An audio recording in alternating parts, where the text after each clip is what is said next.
big preparation, big game. How's the week been for you? Yeah, look, it has been it's an exciting game for us.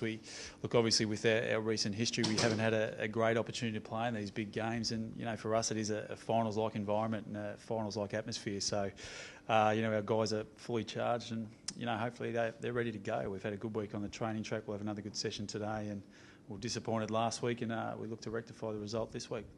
What do you hope they learned from last week? How to defend. Firstly, we were poor in a number of areas last week. That was probably the one thing. We gave up to far too many easy goals, and there are reasons for that. We've tried to rectify those this week, and we'll train those again today. So that'd be the one thing we just need to get our defence better. Not often you give away 150 points and expect to win a footy game. So a lot of work to go. Do you rectify any of those, Damien, through changes, or is it actually on the ground?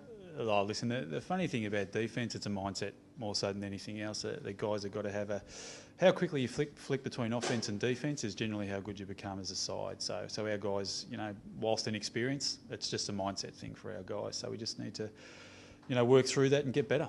So you keep faith with all your defenders? Yeah, listen, I think, we've got to remember we're playing, I think, 3 to 4 teenagers down there at some stage. Between them, we've probably only played 50 games. So it's a way for the future for us. So we've just got to persevere with those guys, back them in, teach them, and get them better. And they will. You're getting a lot more practice with Kelmore's setback. What's the latest with that? And I guess what is the problem, the latest problem? Yeah, listen, he's been obviously put on the long-term injury list, which is disappointing. He's such an important player for us. And look, he's just had some issues with his hip. It's whether we look at further surgery or we try and give him some time off to get that right. And so we decided to go with the less evasive action of putting him out for some time rest-wise. Obviously, the surgery is a secondary option, but we prefer to try and get him back this year as much as we can because he's such an important player to our back six. So the sooner we can get him back on track, the better. And how long do you give him before you go down that path of the surgery? Oh, listen, our fitness staff has spoken about that, and I think it's probably 6 weeks, and then we look at how it goes from there. So look, we're hoping that in 3 to 4 weeks he's up and training again. We've got our fingers crossed. When did you make the call to put him on the long-term injury list? Was there some hope that he would get back without needing to do that? Yeah, there was. Look, his initial operation on his hip went okay.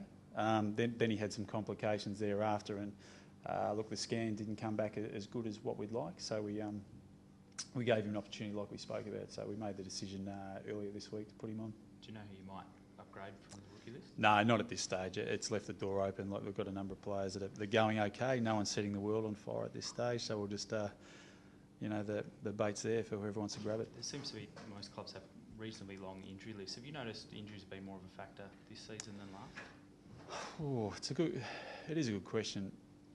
Not so much from our point of view. I'm only worried about us and our upcoming opponent. I've noticed that there is, I think Fremantle have only got 25 or 26 to pick from, so there is some concern. But I think every year you'll always find a side. It's a certain stage will be cruel by injury and they battle on and they get numbers back. So it's like a cycle really. I'd say everyone will go through it at some stage this year. Do you think there's any? It's been the sub rule coming in, more impact on the players though?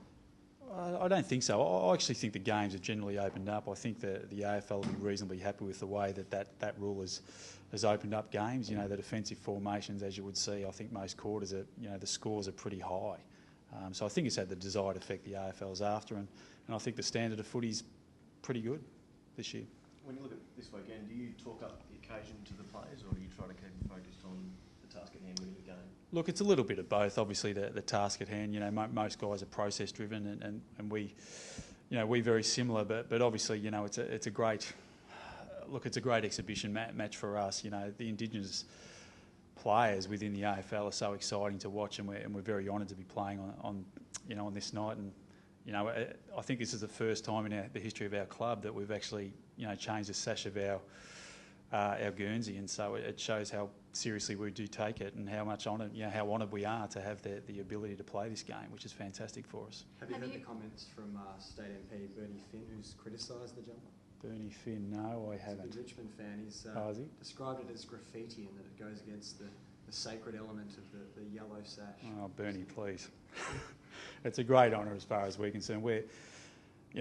For our footy club to be involved in this game, as would Essendon would say the same thing, is outstanding. And we honour the indigenous community. We're doing a lot of work with, our Tigers in the community up in Alice Springs, and obviously the institute upstairs. So we're very honoured and quite happy to one of them with the Guernsey we presented on. Do you find the graffiti comment offensive? Yeah, I think it's a bit ill-informed, to be perfectly honest. I think, look, Bernie, I don't know anything about Bernie, to be honest, so we move on. Troy, listen, we've actually made an application. Look, Troy's a person that, look, obviously is highly talented. It's just whether he's got the motivation to play AFL footy. We've actually made a submission to the AFL to allow Troy to play up at the NT Thunder. We think it's going to be good for his mental health and try and get him back, try and get him fully motivated for AFL. But Troy's got to make a decision whether he wants to commit to AFL footy. He's obviously got the ability to do so. It's the motivation that he's probably lacking at the moment. You have a chance to talk to him recently? Yeah, we stay in contact probably once every 2 to 3 weeks. So, you know, we'll see how that goes. How do you feel Dustin Martin's coped with the extra attention he's received over the past 12 months? Look, okay, against Fremantle, the thing that people don't see is his off-the-ball stuff, like the tackles, you know, all the blocks that he helps give teammates is the one thing that Dustin's no doubt improved. Like, he got beaten against Fremantle.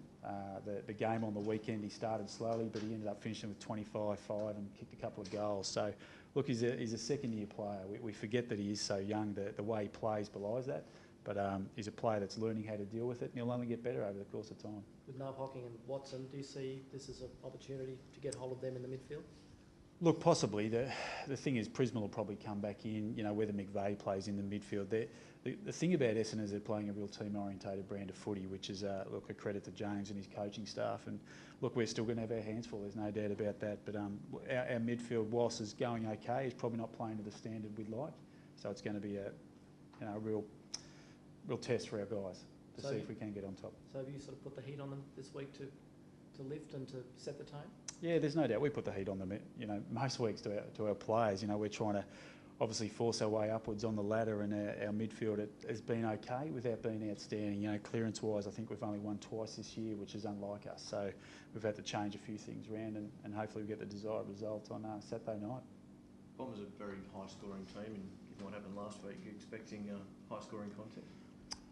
Look, from a personal point of view, I hope not. I think, you know, James, like myself, wants to stress the defensive aspects of the game. But look, I don't want to see. I know the fans might want to see, but I don't want to see a 20 goals each game. I'd rather see, you know, a 15 goals each game, and, you know, it comes down to a solid arm wrestle. That's what we want to be about. That's what finals footy's about, and that's what we're striving to get. So, look, the games of last week we hope are an aberration.